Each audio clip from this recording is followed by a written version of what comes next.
सालबेग किए? प्रभु जगन्नाथଙ୍କ रथयात्रा प्रथमे श्रीमंदिर सम्मुखरे काहींकी अटकी थाए। गुड आफ्टरनून आपण समस्त को मो तरफ नमस्कार। आशा करुच्ची आपण माने समस्ते भलरे थिबे। ताले चलंतु वीडियो आरंभ करिबा।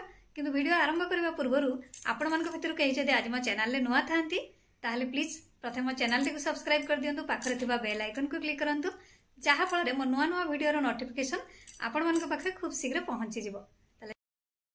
प्रभु जगन्नाथଙ୍କ रथयात्रा समय रे जेतेबेले प्रभुଙ୍କ रथ मंदिर ठारू प्राय 200 मीटर दूर रे अटकी जाए एवं किछि समय अटकी रहिबा परे एही रथ पुणी आगकू बढ़ी थाए। एक अनन्य दृश्य देखा जाए। आसंतु जानिबा एहा पछरे कौन कारण अछि। आषाढ़ शुक्ल पक्षर द्वितीय दिन रे ओडिशार जगन्नाथ पुरी मंदिर रे रथयात्रा बाहर करा जाए। प्रतिवर्ष भारत एवं विदेशरू लक्ष लक्ष भक्त एही रथयात्रा देखिबा पई जगन्नाथ पुरी रे पहुंचंती। भक्त माने सेमानंकर भगवानंक रथ को टाणिबा पई आग्रही।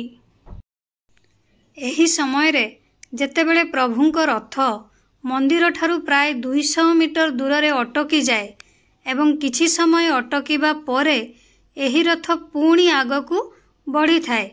सेतेबेले एक अनन्य दृश्य देखा जाए। एही स्थानटी प्रभु जगन्नाथଙ୍କ भक्त सालबेगଙ୍କ समाधि स्थल।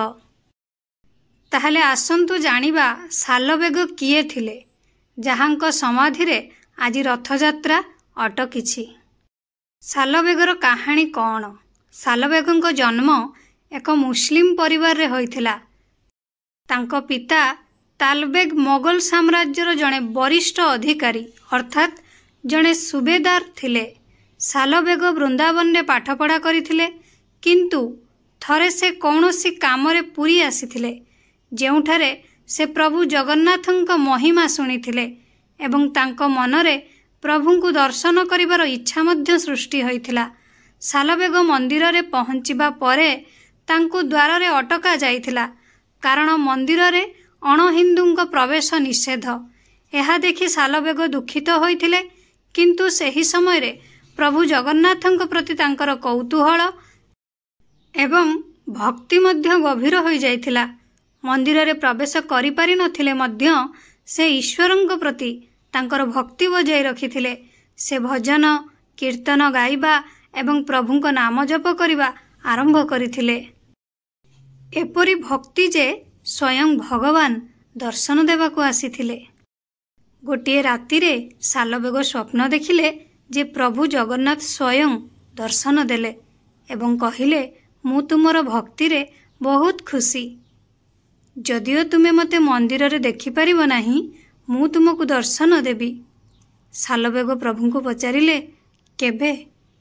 तापरे प्रभु कहिले जेतेबेले रथयात्रा हेबो मोर रथ तुम सम्मुखरे अटकी जीव एवं समस्ते जानिबे जे तुमे मोर प्रकृत भक्त। समय बीतीगला एवं गोटे दिन रथयात्रा आसिला। प्रभु जगन्नाथଙ୍କ रथ सालबेग रहुथुबा स्थान रे पहुंचिबा मात्रे रथटी सेठारे फसीगला। हजार हजार लोक एकाठी होई मध्य रथ को आगो को बढ़ाई पारिले नाही। तापरे प्रभु जगन्नाथଙ୍କ फूलर एक हार सालबेगंकठू निया जाइथिला। तापरे रथ आगकू बढ़िला। लोकमाने बुझी पारिले जे एहा कौनसी संजोग नुहे बरं स्वयं प्रभु तांको भक्तंक सम्मुखरे उपस्थित होइथिले। पंडित माने मध्य दुख प्रकाश कले जे सेमाने जणे प्रकृत भक्तंकु मंदिर भीतरकू प्रवेशरु बाधा देइथिले। ईश्वर कौनसी भेदभाव करती नाही।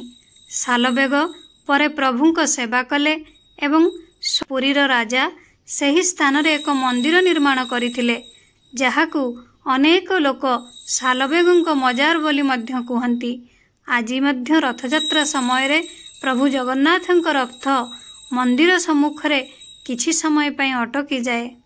एही कहानी आमको कुहे जे ईश्वरंक भक्ति पई धर्म किंबा जाति आवश्यक नुहे केवल एक सच्चा हृदय एवं विश्वास आवश्यक। आशा करुच्ची आपण भिडियोटी भल लगी जदि भल लगी थाए ताले निहाती लाइक कमेंट शेयर सब्सक्राइब करदेवे मते ताले विदाई दियंतु पुणी देखा नेक्स्ट वीडियो रे नमस्कार।